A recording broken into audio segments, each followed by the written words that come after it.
Olá, estamos começando mais um SaúdeCast, o podcast da revista Saúde Press, que há 24 anos traz para você o melhor conteúdo em termos de qualidade de vida, saúde e bem-estar. Eu quero agradecer a companhia de todos vocês aqui, agradecer também aos nossos patrocinadores que acreditam nesse nosso projeto, que nos acompanham. Quero começar agradecendo a Radmed Diagnóstico por Imagem, a Fidúcia Contabilidade, a Agência Destaque, a Barbearia Novo de Novo e fazer um agradecimento especial aqui ao D2 Estúdios TV, que disponibiliza esse espaço com a melhor da tecnologia para trazer o melhor para você que está aí nos acompanhando. Tá? No programa de hoje, a gente vai aproveitar aí a onda do Novembro Azul, já que esse programa estreia dentro do mês de novembro, recebendo aqui o Dr. Roberto Mioto, que vai falar um pouquinho para a gente sobre câncer de próstata, mas sem deixar de falar também de outros temas muito importantes da saúde do homem, como disfunção erétil e infecção urinária. O Dr. Roberto Mioto é um dos mais respeitados urologistas da nossa cidade, da nossa região, atendendo seus pacientes no Centro Avançado de Urologia, o CAU, que fica ali na rua Salvador Correia, número 97, ao lado do estacionamento da Beneficência Portuguesa. Dr. Roberto, muito obrigado pela sua presença, muito obrigado por disponibilizar um pouco do seu tempo para trazer um pouco desse conhecimento para a gente. Não sei se a gente vai ter tempo hábil para falar de tudo que a gente precisa. Vamos indo. Mas agradeço a sua presença aqui, tá bom? Eu que agradeço o convite e estamos aqui para esclarecer algumas dúvidas. Então vamos nós. Dentro ainda dessa onda, né, Dr. Roberto, do Novembro Azul, mas eu queria puxar um outro assunto que talvez as pessoas não entendam. É normal que a gente associe a especialidade de urologia apenas à saúde do homem. Mas não é exatamente assim que funciona. Como é que o senhor pode colocar para a gente o que abarca a urologia de uma maneira geral? A urologia é uma especialidade muito ampla, tá? Ela trata tanto homens, como mulheres, como crianças, como idosos. Então, ela vai de 0 a 100 anos, digamos, né? Sim. Ela abarca tudo isso aí. A especialidade trata das doenças dos rins, principalmente as doenças cirúrgicas, tá? As doenças da bexiga, as doenças da próstata, então, do pênis, do sistema reprodutor masculino e do sistema urinário, tanto masculino como feminino. Perfeito. Tá? Nessa faixa de idade que é muito ampla. Entendeu? Basicamente Perfeito. Isso aí. Então é um erro muito grande. A pessoa vai chegar lá, tem muito mais homens do que mulheres? Tem. Porque trata realmente, do aparelho reprodutor. Principalmente do reprodutor, então vem mais. Mas a mulher também faz cálculo renal, faz infecções urinárias de repetição, faz incontinência urinária e outras coisas mais. Que pode ser, óbvio, Exatamente. pode e deve ser tratado pelo urologista, né? Pelo urologista. Perfeito. E eu queria aproveitar também, então, já que a gente está aí na onda do Novembro Azul, vou entrevistar logo um urologista e não vamos falar do câncer de próstata, né? A gente recebeu aqui no nosso último podcast o doutor Adriano Morgado, que é radiologista e trabalha diretamente com ultrassonografia como diagnóstico por imagem do câncer de próstata.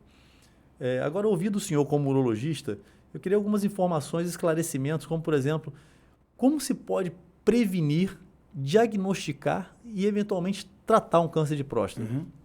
Bom, vou falar um pouquinho do Novembro Azul, que o Novembro Azul ele surgiu na Austrália, mais ou menos lá por volta de 2006, onde um grupo de médicos se reuniu e começou a se ficar preocupado. Na verdade, não foi com o câncer de próstata, é com a saúde do homem. Porque o homem sabe como é que é. Ele não se bobear, ele desaparece e não vai se tratar. Então, a partir disso aí, eles aproveitaram o dia 17 de novembro, que é o dia da próstata, e instituíram o Novembro Azul, principalmente focando na saúde do homem, mas também um dos principais doenças é o câncer de próstata. Perfeito. Né? Em 2011, mais ou menos, começou no Brasil e hoje, graças a essas campanhas nacionais, tanto nacionais como da Sociedade Brasileira de Urologia, o homem conseguiu se conscientizar muito mais de que ele também tinha que se tratar. E ele tinha que fazer as suas prevenções, porque o grande segredo é a prevenção. Certo. Então, o que é a próstata? Muita gente não sabe nem o que é a próstata. A próstata é uma glândula acessória sexual, que ela é localizada na base da bexiga em íntimo contato com o reto. Daí a gente tem que fazer o toque retal porque encosta na próstata. Ela é responsável pela produção do líquido espermático, tá? E de substâncias para proteção e transporte do espermatozoide.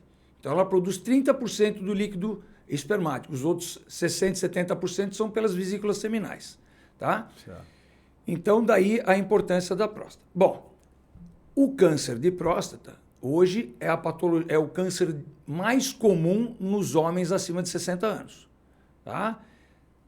Considera-se que até para o ano de 2022 a final de 2024, mais de 70 mil casos o INCA INCA, Brasil? Nós estamos falando de Brasil. Brasil. No Brasil, 70 mil casos só no Brasil.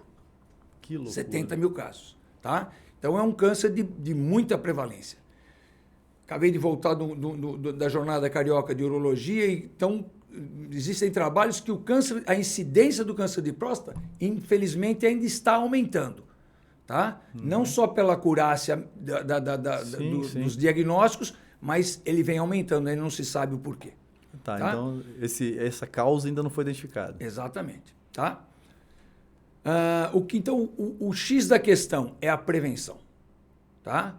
Então, o câncer de próstata incide nos homens acima, geralmente, de 45 anos. Então, a gente começa... Que é o início. Exatamente. Começa a investigar os pacientes que não têm histórico familiar, porque o histórico familiar é muito importante. Se você tem um parente, já aumenta 4 vezes a sua possibilidade, 2 parentes vai para 8, e até é por aí. Tá? Então, a genética é muito importante, a hereditariedade. Tá? Para prevenção, não tem muito o que você prevenir, seria só hábitos saudáveis, tá? A obesidade é um fator contra, o fumo é um fator contra e o sedentarismo é um fator contra, que favorecem um eventual aparecimento de um câncer de próstata. Alguma coisa relacionada à alimentação, não? Alimentação saudável, né?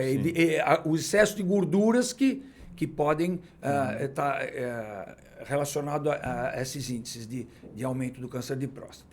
E também a raça negra também é mais propensa, tá? E os cânceres também nos obesos costumam ser mais graves. Certo. Tá? Então, o que a gente tem que fazer? Os homens com 45 anos têm que procurar um urologista para fazer o rastreamento do câncer de próstata, o preventivo. Tá? Como é que é feito? É feito através do toque retal, onde você vai ver não só a próstata, como você aproveita e dá uma olhadinha no reto, você muitas vezes diagnostica até câncer de reto. Por isso aí, você avalia o tamanho da próstata, se tem nódulo, se ela está mole, se ela está endurecida, como é que as características desse câncer dessa próstata. E aí você vai levar a suspeita, se você achar um nódulo, alguma coisa assim. Tá? A princípio, você fazendo isso aí, associada à dosagem sanguínea do PSA, que é o antígeno prostático específico. É uma proteína que ela é sintetizada principalmente na próstata, tá? E ela costuma aumentar em casos de câncer de próstata. Não exclusivamente em câncer de próstata, mas principalmente. Sim. Tá? Mas ela pode por ali, né? Exatamente. Então você se baseia nisso aí. Então, é o principal. Uma vez que o toque da próstata está legal e o PSA está legal, se não houver outras queixas, está feito o preventivo desse ano. Tá? Isso que eu ia perguntar. Desse ano significa que a próxima seria... O outro ano você tem que voltar lá. De ano, tá? Né? De ano em ano. Diferente de outros tipos de câncer que podem ter uma evolução muito rápida, o câncer de próstata geralmente é de uma evolução mais lenta. Tá? Mas existem alguns tipos que são rápidos. São mais agressivos. A grande maioria é de evolução lenta. Então, você pode esperar de um ano para outro sem menor problema. Agora, existem alguns cânceres que são mais graves. Então, daí, mais importante ainda o diagnóstico precoce. Então, se esse paciente vai lá, está a PSA normal, está o toque normal, não tem queixa de nada, ele vai voltar depois de um ano para fazer a mesma coisa. Tá? Perfeito. Uma vez que você fez o toque dele, achou alguma coisa, você vai fazer uma biópsia do nódulo que você achou, alguma coisa assim. Tá? O toque hoje não é uma coisa fantástica, porque hoje existem exames melhores para fazer, mas é uma parte muito importante. Em 20% dos casos, você pode diagnosticar alguma coisa, alteração, que você não vê até num PSA. Então, você tendo esse toque, você vai biopsiar a lesão que você eventualmente achou. Se você não achou nada, está tudo direitinho no toque, mas você fez um PSA, o PSA está aumentado, nós vamos fazer uma alguns exames. Mais uma investigação. Mais alguns exames para saber o porquê que ele está aumentado. Ele pode estar aumentado porque ele tem uma infecção urinária, porque ele tem uma hipertrofia prostática benigna, que também aumenta, mas não tanto, e pode ter um câncer de próstata. Tá? São várias possibilidades. Exatamente. Como diagnóstico a seguir, a gente vai fazer um ultrassom, principalmente para avaliar o tamanho dessa próstata, ver se tem algumas outras alterações, tá? Mas o ultrassom é um exame que não é um exame pro diagnóstico do câncer de próstata. Ele é mais para ver o tamanho, o peso dessa próstata, alterações da bexiga e tudo mais. Né? Tá? O exame que a gente tem hoje de melhor qualidade, de maior acurácia para você diagnosticar um câncer de próstata é a ressonância multiparamétrica da próstata, onde esse paciente vai fazer uma ressonância, vai mapear essa próstata toda e aí vai dar se tem algum nódulo, se tem uma área suspeita e direcionar a gente para uma possível biópsia dessa lesão, dessa área onde a gente está com a suspeita. Ele é um exame que a gente pede muito. Hoje tem muita gente que já chega no consultório e fala doutor, vim aqui porque eu quero fazer uma ressonância. Não é assim, tá? Para rastreamento da população em geral, é o toque e o PSA só. Não precisa mais nada que isso. Se você tiver uma suspeita, aí sim.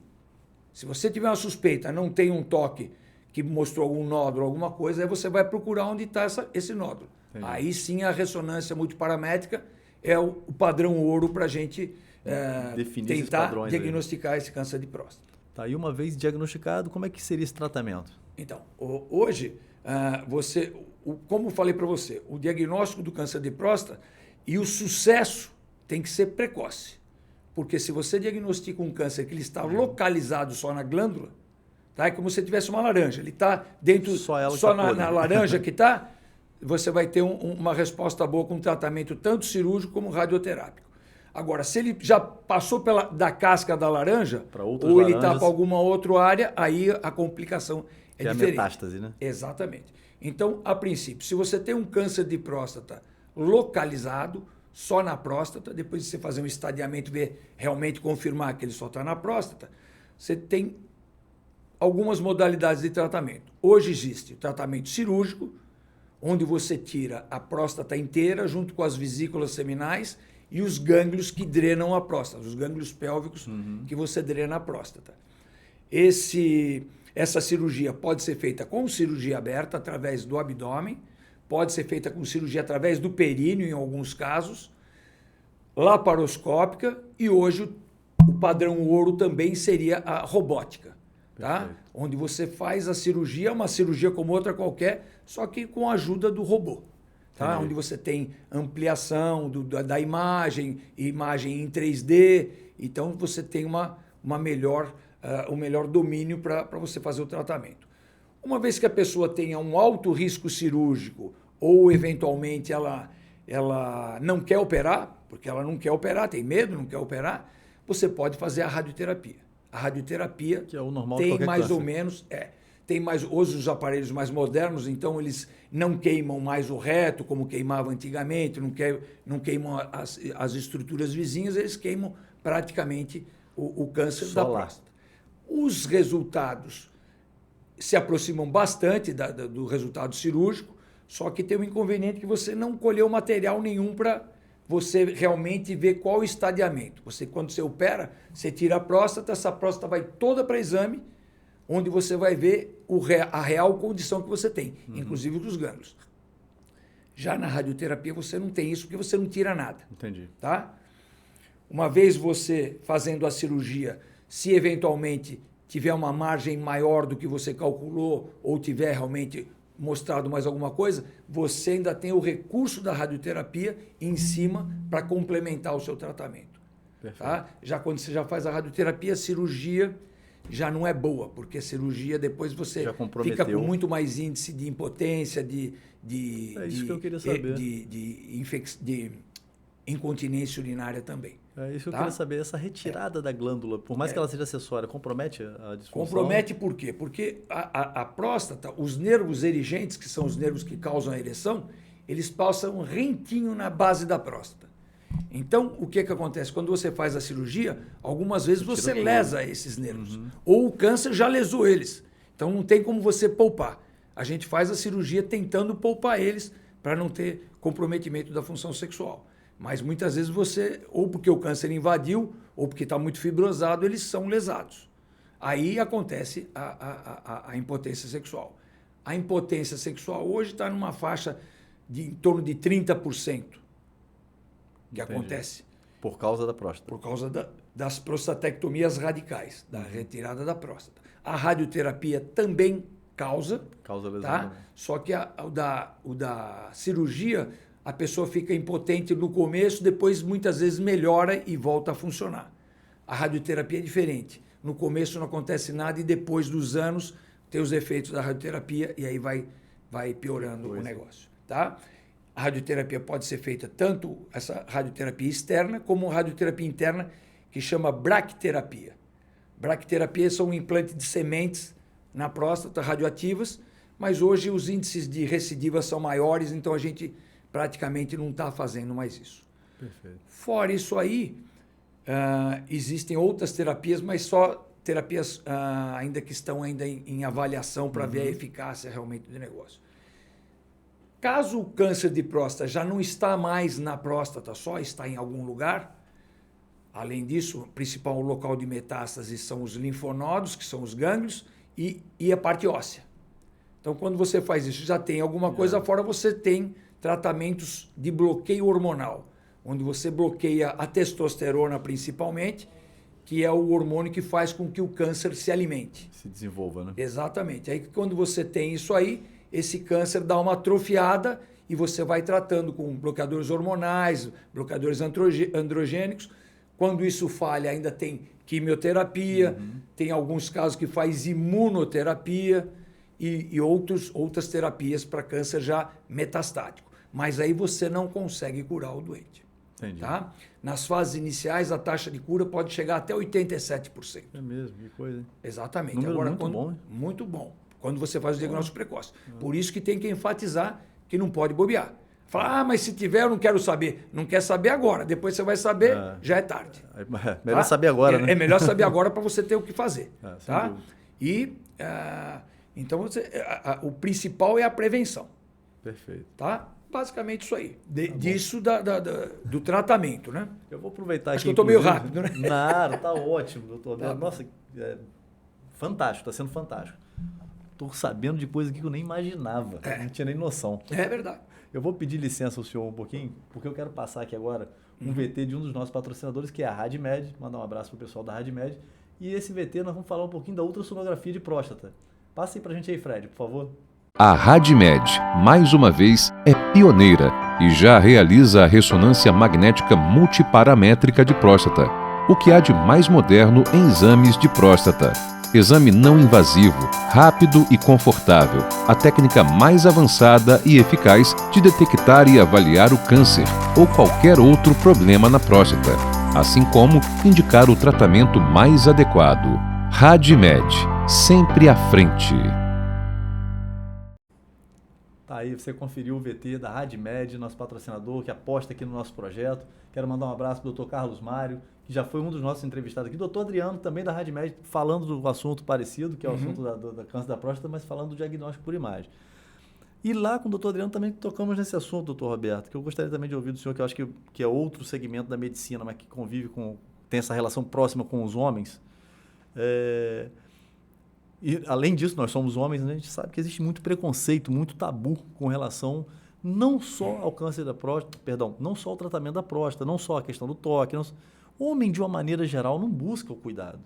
O homem, quando vai, é porque a esposa mandou, porque a mãe mandou, porque a irmã mandou. É sempre uma mulher por trás que força o cara. Não são todos, né? São exceções. Eu tô falando Mas uma regra, perdão. As exceções são os homens que vão sozinhos. O homem tem muita dificuldade de buscar um tratamento, o homem tem muita dificuldade de buscar, talvez por medo. Se eu for ao médico, eu vou descobrir o que eu não quero, então eu não vou. E foi o que o senhor colocou um pouquinho antes de passar o VT. Uma hora você vai descobrir. Que seja agora, Que seja se for lá na frente. Precoce. E como é que hoje, assim, falando... Eu queria que o senhor falasse da importância, como o senhor já falou, do homem ter esse cuidado preventivo. E como que, assim, isso atrapalha até mesmo na campanha de Novembro Azul, que é uma campanha de conscientização, mas as piadas que vêm ao entorno, não né? tem dúvida. As gracinhas na roda de amigo, como é que isso atrapalha essa campanha, de uma maneira geral? Quando eu comecei a fazer urologia, em 1984, você imagina, Tem um tempinho já, né? Era bem bravo. É difícil você convencer as pessoas, tinha muita gente que nem aparecia no consultório, mas graças a essas campanhas de Novembro Azul, que começou, e a Sociedade Brasileira de Urologia também entrou com força nisso para tentar conscientizar os homens a procurar um tratamento, tá? Que conseguiu-se que as pessoas, os homens se conscientizaram e passaram a procurar o consultório por livre e espontânea vontade, tá? Mas ainda tem aqueles preconceituosos que falam que não vou não, que ele vai me fazer o toque, eu não vou e tudo mais. Entendeu? Com medo disso piada, aí. Né? Quando eu fiz 40 anos eu ouvi essa depois piada. O cara não vai achar que ele está menos macho porque fez um exame Exatamente. de próstata. Pelo amor de Deus, é um exame rápido, É muita ignorância. indolor, demora 30 segundos, nem isso. É um exame extremamente rápido. E muitas vezes é a diferença de águas, né? Ele dá o diagnóstico para salvar a vida do cara. Exatamente, tá? As mulheres têm uma importância fundamental, porque como elas estão acostumadas com o preventivo ginecológico dela, elas apertam o marido para ir. Então, muitos deles vão com a esposa do lado, porque senão, se bobear, marcar consulta, ele não aparece. Ela tem que ir junto para ver se ele foi mesmo, conferir. É para ver entendeu? se foi, né? Hoje também os filhos também já fazem parte disso. Tá? Então, eles já incentivam o homem a ir lá, entendeu? E aqui tem muitos que procuram a gente por outras causas. Mas é impossível atender um paciente acima de 40 anos que eu não vou perguntar da próstata dele, dos sintomas urinários, de alguma coisa. E principalmente o câncer de próstata, no início, não causa nada, não tem sintoma absolutamente nenhum. Ele só vai dar silencioso demais, né? Totalmente silencioso. Então ele só vai começar a apresentar sintomas quando o câncer já está um pouquinho mais avançado. Entendeu? Então, isso é muito importante. São aquelas questões de ardência na urina. Mas isso que eu estava falando. Mas esses são sintomas que são comuns na hipertrofia benigna da próstata também. Né? E não só exclusivo do câncer. Sim. Então, o câncer mesmo, quando dá um sintoma mais grave, é porque ele já está um pouquinho mais aumentado. Eu estava falando, né? Como eu, por exemplo, eu tenho 43 anos, vou fazer 44 agora em fevereiro, mas quando eu fiz 40 anos era o que eu mais ouvia. Ih, chegou na idade de levar o toque, chegou na idade de levar o toque. Aí aquilo soa de uma maneira tão pejorativa aquilo pra gente, parece que, nossa, eu vou deixar de ser homem por causa disso agora, porque eu fiz 40 anos. Não, e é gozação. Realmente os colegas, vai lá, doutor Mioto, sei lá o quê. Exatamente. Poxa, você vai lá, hein, vocês. Exatamente. Não tem nada a ver, mas eles, por incrível que pareça, quando o cara vai e faz o toque, ele nunca mais vai ficar com problema. Ele viu que é uma bobagem. Chega, não, doutor, tchau. Ainda eu brigo com eles. Gostoso não é, mas, meu filho, é o jeito de... Mas tem que ser feito. Briga com Deus que não pôs a próstata aqui e botou onde ela é. Eu não posso fazer nada. Tenho que examinar. É verdade, não é isso? É verdade. Então é isso aí. Tem que ver isso aí. É verdade. Briga com Deus que não botou no queixo, né? Exatamente, não botou no queixo. Senão você papava o queixo, já estava vendo. Tá certo. Mas botou ali, então a gente tem que examinar. E realmente é muito importante. Não, e a próstata é uma... Exato. E como eu estava falando para você, muitas vezes a pessoa vai procurar por outro motivo... E acaba descobrindo. Você já fez o preventivo? Não fiz não. Vamos fazer. Não, vamos fazer. Chega lá, faz numa boa. Você pegou o cara na hora, ele faz. Doutor Roberto, é isso que eu programar muito, ele foge. Eu vou usar um exemplo próprio. Eu vou ser muito sincero para o senhor. Eu não tenho nenhum problema, nenhum preconceito em relação a isso. Se eu tiver que fazer, vou fazer, não tem problema nenhum. Mas eu sou muito negligente com a minha saúde de uma maneira geral. Eu, Felipe, sou muito negligente com a minha saúde de uma maneira geral. Para ir no dentista, é uma novela, para eu ir no dentista. E eu fui fazer uma vasectomia recentemente. Por conta da vasectomia, eu fui orientado pelo urologista que me atendeu a fazer os demais exames, né? Eu não me lembro agora se ele chegou a passar o exame do toque, mas ele passou o PSA. Eu me lembro, porque eu não fiz o exame do toque. Eu não teria problema se tivesse sido recomendado de fazer. Se você não tem histórico familiar, você pode esperar os 45 anos. Sim. Não tem problema. Aí o 45 anos... agora que era a minha próxima pergunta. Exatamente. Porque os homens normalmente fazem aquele famoso check-up. Anualmente, alguns semestralmente. Mas a gente vê assim, vai a gente conversando com os nossos amigos, o check-up está sempre voltado para a área cardiológica, para a área psicológica, psiquiátrica.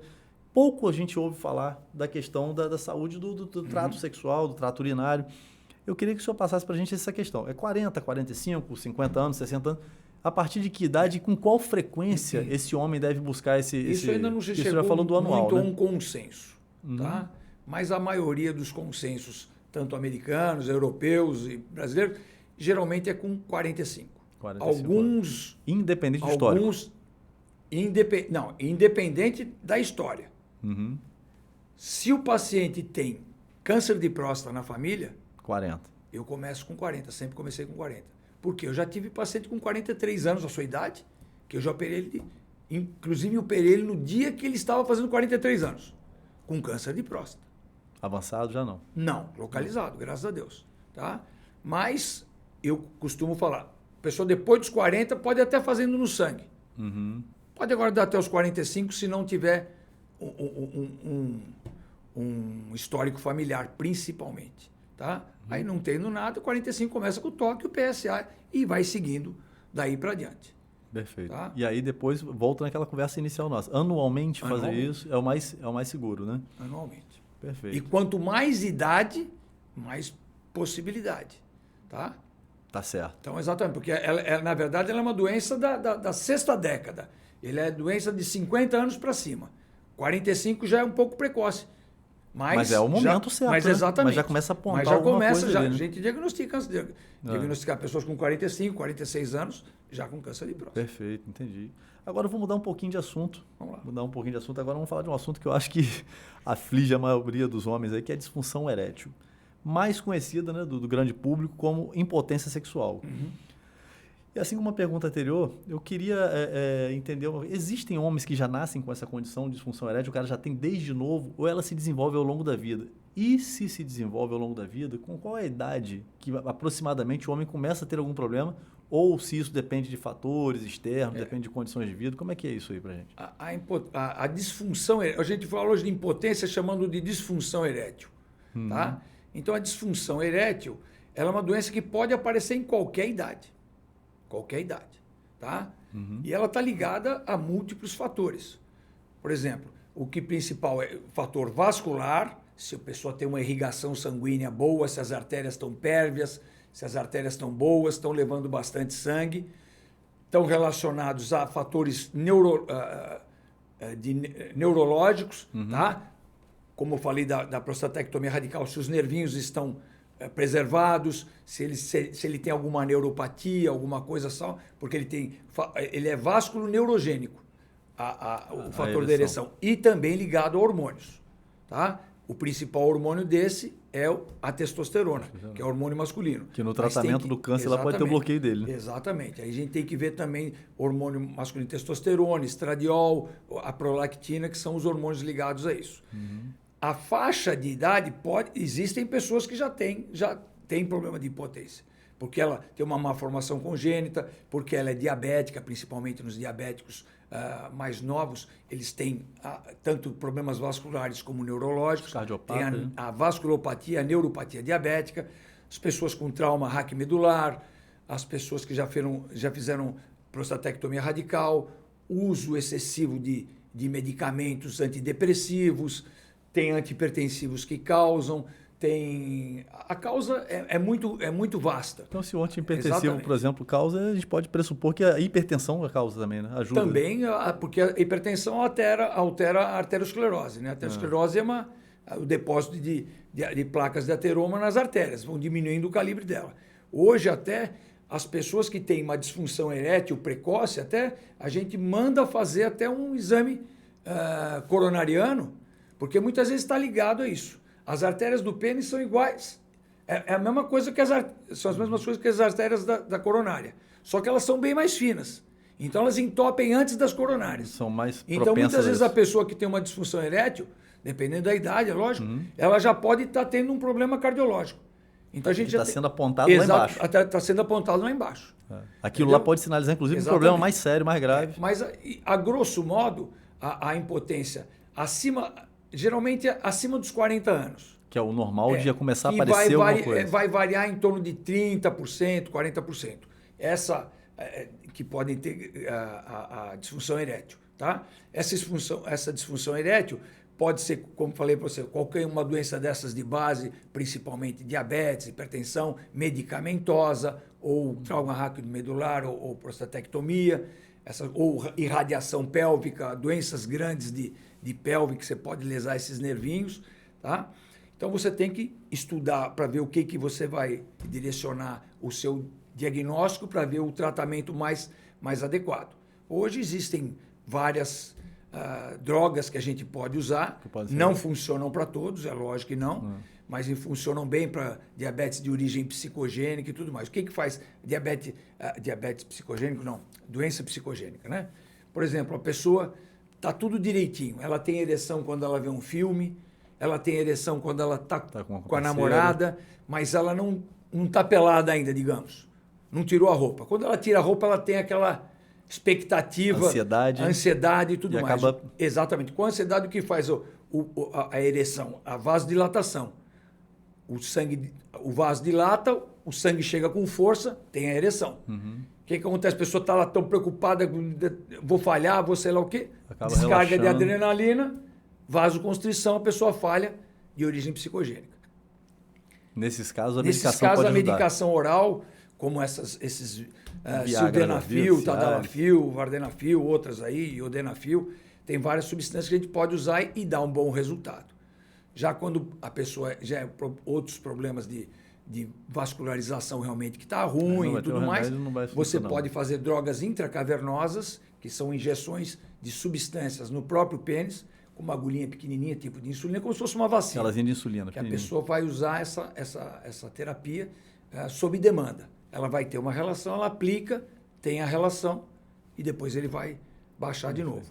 Sozinha, sem esse estímulo, ela não consegue. Perfeito. Uma vez que você fez isso, hoje existe também terapia com ondas de choque, você faz um tratamento com as ondas de choque no pênis.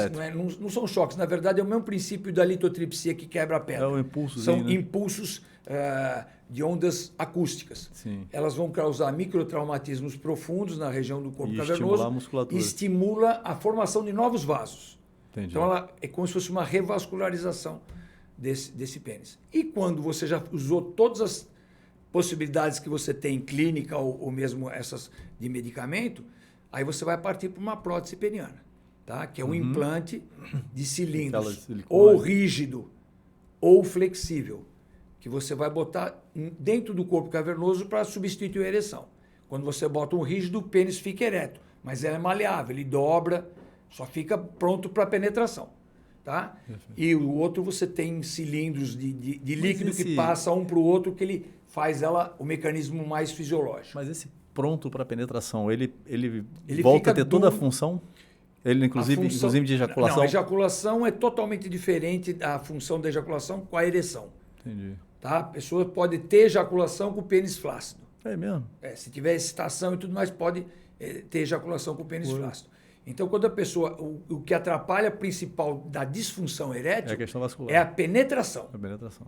A disfunção erétil é exatamente isso, a incapacidade de ter uma rigidez completa, uma rigidez boa, para você ter a penetração, a ponto de conseguir ter penetração. Para você fazer a relação sexual. Então, a gente não pode considerar, por exemplo, a ejaculação precoce uma disfunção erétil. Não deixa de ser, porque não é uma disfunção erétil, não. Porque conseguiu ter ereção. Mas ela causa... Porque tem pessoas que, antes de penetrar, ejacularam. Então, ela não consegue mais penetrar porque o pênis vai relaxar. Sim. Entendeu? A não ser que ela, de repente, numa outra tentativa, ela consiga prolongar um pouquinho mais. Mas uma ejaculação precoce que a pessoa tem menos de 1 minuto pode ser considerada, mas nesse mas não fator, tirou capacidade de penetração. Ele não perde a possibilidade de rigidez do pênis. Só que ele, como ele ejaculou... Ele não consegue chegar a ponto de penetrar. Exatamente, ele não consegue segurar. Entendi. Entendeu? Basicamente isso aí. Doutor Roberto, eu vou pedir licença mais uma vez, que nós temos outro patrocinador aqui, que também é uma empresa que aposta no nosso projeto, gosta muito de estar aqui com a gente, e nós temos um enorme prazer de tê-lo aqui, que é a Fidúcia Contabilidade. Coloca pra gente aí, Fred, por favor. Somos uma empresa de contabilidade desde 2008 no mercado. Simplificamos suas obrigações para você focar no que realmente importa: o sucesso do seu negócio, confiança e qualidade certificadas. A Fidúcia é acreditada com a ISO 9001, garantindo um padrão de excelência em nossos serviços. Com a Fidúcia, a contabilidade deixa de ser apenas burocracia e se torna uma ferramenta para o seu crescimento. Entre em contato conosco e siga nossas redes sociais, Facebook e Instagram, @Fidúcia Contabilidade. Tá aí, você acompanhou aí o VT da Fidúcia Contabilidade, o único escritório de contabilidade do estado do Rio com certificação ISO 9001. Se você não sabe o que significa isso, procura saber. Essa certificação dá total diferencial em qualquer outro trabalho que seja desenvolvido nessa mesma área. Eu aproveito para mandar um abraço para o Marcelo. Marcelo, um grande abraço, você da Fidúcia, e manda um abraço para toda a equipe, que sempre nos recebe com muito carinho aí. E qualquer hora a gente vai bater um papo aqui também para falar um pouquinho da contabilidade na área médica. Doutor Roberto, voltando ao nosso assunto, o senhor falou aí na última pergunta sobre a questão do que pode ajudar no tratamento, que são as medicações, né? Que pode ajudar na disposição sexual. E hoje em dia o que a gente vê é que tem muitos homens, principalmente homens jovens, né? Está chamando muita atenção. A gente acaba sabendo no boca a boca, né? Eu não estou falando de números de estudos, não estou falando de projeto científico, mas a gente acaba vendo que tem muitos homens em idade, como é que eu poderia usar, qual termo eu poderia usar? Numa idade ápice da sua atividade sexual, que faz uso meio que deliberado desse tipo de medicação. Eu, honestamente, não sei nem como é que esses caras conseguem acesso a essa medicação. Eu acho que deveria ser alguma coisa controlada, não sei se não é, se tem alguém que ajeita para o cara conseguir. Mas o fato é que tem muitos homens jovens. O que me chama mais atenção são homens jovens que não têm problema de disfunção erétil, pelo menos não diagnosticado ou reconhecido, e fazem deliberadamente uso disso. Quais são as consequências do uso disso aí na vida desse jovem futuramente? Como é que isso pode acometer alguma coisa nele? Na verdade, esses medicamentos a venda é liberada nas farmácias, não é controlada. Tem que ter nada demais, tá? Mas eu costumo falar que isso aí é como se fosse um doping, tá? Uhum. Você pode ir na academia, malhar sem tomar hormônio por fora ou anabolizante, alguma coisa. Agora, a pessoa faz o doping tomando aqueles negócios, fica mais fortão, fica coisa assim. Então, o que essas substâncias fazem? Elas melhoram? Não, se a pessoa tem a função sexual normal, não faz diferença. A rigidez não vai mudar de uma para outra, tomando o remédio.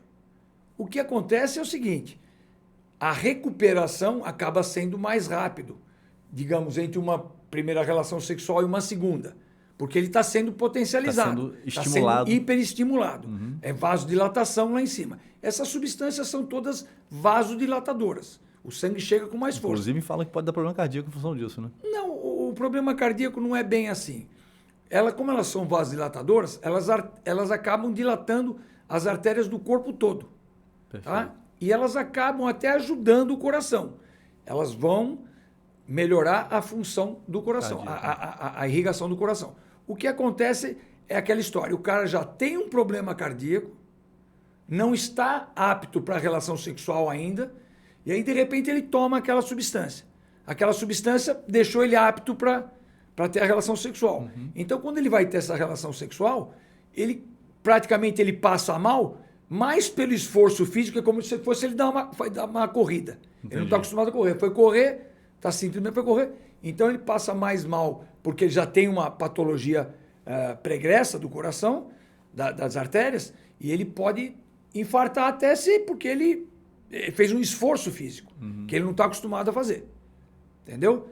Houve uma sobrecarga. Agora, a única contraindicação absoluta de você usar essas substâncias é quando a pessoa tem uma cardiopatia já muito grave, tá? Ou quando ela faz uso de vasodilatadores coronarianos, como os nitritos, que é o famoso Isordil e outras substâncias.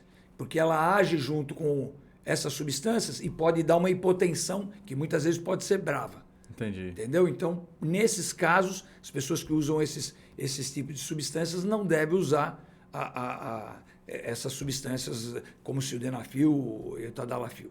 Tá, mas e ao longo da vida? Então, aí voltando àquele assunto, o jovem, ele vai, porque quando você tem uma relação estável, alguma coisa que você está sempre com a mesma pessoa, tira o estresse. Agora, quando você está com uma pessoa que cada hora é uma, ou vai ter várias parceiras, o medo da performance é maior. Entendeu? A então, ansiedade. por medo da ansiedade, ele pega e toma o remedinho dele. Tá? Vai causar algum prejuízo para ele? Na verdade, não. Só que ele pode criar uma dependência com essa medicação. De estimulante. Entendeu? Então, ele, de repente, ele passa a não funcionar bem quando ele está... Porque ele já... A cabeça, pô, não tomei o remédio. Já Será que eu vou condicionou. funcionar? Exatamente. Será que eu vou funcionar bem? Pô, eu sei que eu não preciso, mas hoje eu não tô seguro. Então, ele passa a tomar. Então, a maioria faz Sem isso. Eles precisar. fazem, na verdade, um doping. Isso. Entendeu? É isso que eu Para queria tentar saber. garantir que ele não vai falhar na hora. Mas isso seria condicionado apenas à questão da cabeça, ao psicológico, ou de repente, realmente esse remédio lá na frente vai ficar. O organismo dele fica dependente desse medicamento? Tipo assim, Não, só vai haver a vasodilatação. Mais na cabeça. É mais na que, cabeça. lógico, quanto mais você vai envelhecendo, a sua irrigação peniana, a potência vai diminuindo. Tanto que a partir dos 40 anos, uma base, a grosso modo, 30%, 40% dos homens na faixa dos 40 anos podem apresentar queixas de impotência. Geralmente são leves e pode ter 10% desses aí que são graves. Tem que procurar outra coisa. A partir do momento que você vai para 50, 60, 70 anos, essa taxa vai aumentando. Entendi. Talvez também porque vem outras doenças aparecendo, o envelhecimento, a pessoa não é mais a mesma, quedas hormonais e outras coisas mais. Diabetes vai progredindo, essas coisas todas influenciam nesses mecanismos da ereção. Tá? Mas, a grosso modo, eu não aconselho as pessoas que são normais a ficar usando, porque não tem porquê. Não tem Se ela tão normal, não vai... Não melhora desempenho, não muda nada. Não. Não muda nada. Não. E fica condicionado a isso. Acha que melhorou o desempenho. Exatamente. Acha porque é aquilo que eu falei para você. É o efeito fica placebo. Mais Nesse caso é o efeito efeito placebo. placebo. Né? Nesse caso seria o Ele efeito placebo. pode recuperar um pouco mais rápido. Mas, Se ele tiver mas não pressa... mudou muita coisa. Não vai ficar mais rígido, não vai ficar mais tempo. Não. Exatamente. Mas isso também não interfere na duração, não. Né? Por exemplo, para quem tem... que eu falei mais cedo, a ejaculação precoce. Não tem nada a ver com ejaculação. Tem muita gente que toma. Achando a que vai segurar pessoa mais pode ter uma ejaculação precoce porque ela tem uma disfunção erétil. Então ela vai ter uma relação, o pênis não está, digamos, não está 10, ele está 8. Nota, em vez de 10, nota 8. Então ele, para não perder essa ereção, ele... Toma o remédio para estimular. Não, ele tenta adicionar mais rapidez, mais tudo, para não perder a ereção. Então ele acaba tendo ejaculação precoce por medo de perder a ereção. Entendeu? Para não decepcionar a parceira. Exatamente. Então ele ejaculou antes porque ele também estimulou muito mais, tentando não perder a ereção. Perfeito. Então muitas vezes você tratando, quando ele tem essa disfunção erétil, ele vai relaxar mais, ele tem uma ereção melhor, ele vai poder administrar a relação sexual dele melhor. Consequentemente, ele pode eventualmente melhorar a ejaculação precoce. Perfeito. Mas não é o tratamento da ejaculação precoce. É outra A coisa. ejaculação precoce é outro tratamento. Tá? Perfeito. Então é exatamente isso aí. Então, doutor Roberto, olha só. A gente já está avançando aqui no nosso tempo. A gente precisa já caminhar para a conclusão. E eu acho que ejaculação precoce é um assunto que a gente também precisaria abordar, mas eu acho que não vai ter tempo porque Quando eu você preciso quiser, falar. a gente marca outra. Não, assim, não tenha dúvida, o senhor não tenha dúvida. Mas eu queria falar um pouquinho sobre uma patologia aí que não é muito falada em relação a homens. Agora eu vou entrar no campo da urologia para os dois sexos, que é a questão da infecção urinária. Normalmente a gente associa a infecção urinária à mulher, normalmente a mulher, e muitas vezes mulher de uma idade mais avançada, que faz principalmente uso de fralda geriátrica, que fica ali naquela flora ali naquela região pélvica, né? E como que a gente poderia falar um pouquinho de recomendações, de orientações, de prevenção também, tratamento da infecção urinária, não só nesses casos de mulheres, não só nesse caso de idosos, mas de homens também, porque homem também tem infecção urinária. E existe relação do ato sexual com a infecção urinária? Existe isso? Eu já ouvi muitas pessoas falarem assim, minha esposa desenvolveu uma infecção urinária em função de uma prática sexual. Como a gente ouve o tempo todo falar, né, que muitas vezes, se não há uma certa higiene, pode causar aquele câncer de colo do útero, pode ter algumas bactérias... Isso aí já são mais com HPV. É o HPV, mas no caso da infecção urinária também pode acontecer isso? O que acontece? A infecção urinária atinge ambos os sexos. Sim. Vai dependendo da faixa etária. Até o primeiro ano de vida, mais comum nos meninos, devido a malformações congênitas possíveis, a fimose, essas coisas todas. Depois ele começa a passar mais frequente nas mulheres. Tá? Homem jovem é mais raro ter infecção urinária.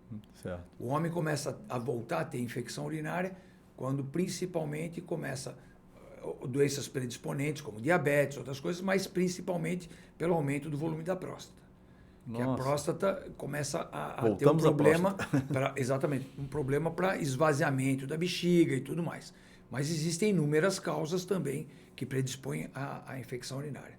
A mulher tem mais infecção urinária, por quê? Porque a genitália é interna, a uretra do homem é comprida. Para fora. Exatamente. Os 2/3 perto da bexiga são estéreis. 1/3 do pênis, lá para fora, mais perto da uretra, eles têm bactérias. Mas então tá o homem longe, tem tá 2/3 para se proteger daquilo ali. As infecções urinárias geralmente são via retrógrada, vem da uretra para dentro, tá? A não ser outras doenças, mas a maioria vem assim. As mulheres têm a genitália interna, uma umidade maior, e a uretra é pequena e larga. Então favorece as bactérias que estão ali ao longo do introito vaginal a penetrarem e causar infecção urinária. Associado a isso também a genitália muito perto do ânus. Então, se a pessoa não faz uma boa higiene e tudo mais, a própria calcinha leva fezes, muitas vezes, restos fecais, para perto da vagina, contamina a uretra e pode causar uma infecção urinária. 90% das infecções urinárias são por bactérias da flora intestinal. Escherichia coli é uma bactéria que 90% são delas. Tá? Então, basicamente isso. A relação sexual... Mas isso no homem também? O homem... No homem também, esses números? Também é Escherichia coli. Não é tanto assim. Não. O homem é menos possibilidade, mas também pode as bactérias de flora intestinal. O homem também usa fralda geriátrica, né, em alguns casos. Usa quando tem incontinência urinária. Aí também pode ter essa... Também, em alguns casos de fralda, mas ele já tem outras patologias que levaram ele até a incontinência. Entendeu? A relação sexual, ela não causa a infecção. O que ela faz é o seguinte, as bactérias que estão ali no introito vaginal, ele empurra. Pelo movimento, ela empurra para dentro. Tá? Então ela empurra, então contamina muito mais. Facilita o caminho. Existe uma coisa clássica chamada cistite de lua de mel. A pessoa não está acostumada muito com tantas relações sexuais, vai para a lua de mel, o sexo rola à vontade, e aí começa a ter cistite de lua de mel. A mulher, não o homem. Tá? Porque essas no fica ato da contaminando. penetração acabou empurrando lá Acaba pra dentro. empurrando e infectando a bactéria. Então o que a gente costuma fazer para isso? Sempre que for ter relação sexual, esvaziar a bexiga, logo depois esvaziar a bexiga de novo para as bactérias que entrarem poderem sair. Toda vez que for ao banheiro para evacuação, sempre se lavar com água e sabonete, tá? Deixar sempre o ânus limpinho para não levar as bactérias para lá. Tratar outras condições como corrimentos vaginais, qualquer coisa assim, tá? Principalmente esses cuidados gerais quanto à higiene, que vai prevenir. Mas o homem não vai transmitir para a mulher, ele só favorece ter. Só contribui. Geralmente, quando transmite alguma coisa para a mulher, mas doenças sexualmente transmissíveis, como o HPV, como uma gonorreia, alguma outra coisa que vai transmitir para o sistema reprodutor dela, vaginal e não uretral. Entendi, perfeito. Entendeu? Doutor Roberto, não tenho palavras para te agradecer pela sua presença. Foi uma grande aula, grande aula. Ficamos aí pendentes com alguns assuntos, principalmente um assunto que eu acho que é muito importante, que muita gente quer saber, que é a questão da ejaculação precoce. Por isso já vai ficar aqui agora estabelecido o convite para que o senhor retorne para o nosso programa. Foi um prazer recebê-lo. Eu quero mais uma vez agradecer aos nossos patrocinadores e apoiadores, agradecer a RadMed, Diagnóstico por Imagem, a Fidúcia Contabilidade, a Agência Destaque, Barbearia de Novo, e a D2 Estúdios TV. Agradecer mais uma vez a sua presença, doutor Roberto, deixar o microfone aberto para o senhor se despedir, recomendações, alguma coisa que o senhor queira falar. Só enfatizando, nós já falamos do Novembro Azul, é só conscientização realmente dos homens, tá? Que eles precisam procurar um auxílio, estender esse uma azul prevenção. o ano todo, né? Exatamente, vai procurar por uma coisa, por outra. A pessoa fica muitas vezes com o tabu de não ir porque está impotente, fica com vergonha de falar com o médico que ele está impotente, que ele está com ejaculação precoce. Então ele vai guardando aquilo para ele e aquilo, na verdade, só vai piorando o caso dele. Perfeito. Quando muitas vezes pode ser uma coisa simples de resolver. Então, quando tiver, a não ser da prevenção do câncer de próstata, que tem que ser o homem conscientizar e ir, ou a mulher levar ele, tá? E quando tiver alguma alteração, procurar o auxílio, tá? Que muitas vezes é uma coisa simples e você resolve o problema do paciente. Coisa tão bobinha, tão boba de fazer. Exatamente. Então tá aí, pessoal. Tá bom, e agradeço aqui o convite mais uma vez. Tá aí, ó. Olha só a dica do Dr. Roberto Mioto, então, não é só Novembro Azul, é o ano inteiro azul. Vamos nos cuidar, vamos nos prevenir, não dar bobeira para isso não tem porquê, a nossa vida não vale só isso não vale essa vaidade, esse preconceito bobo. Mais uma vez, muito obrigado por você que nos acompanhou até aqui, acompanhe todos os nossos podcasts daqui para frente, sempre trazendo profissionais desse mais alto gabarito para trazer o melhor de informação sobre saúde, qualidade de vida e bem-estar, assim como a Saúde Press faz há 24 anos com você. Acompanhe a gente nas nossas redes sociais, dá um like aqui e acompanha aqui pelo nosso YouTube. Muito obrigado a todos e até a próxima. Valeu!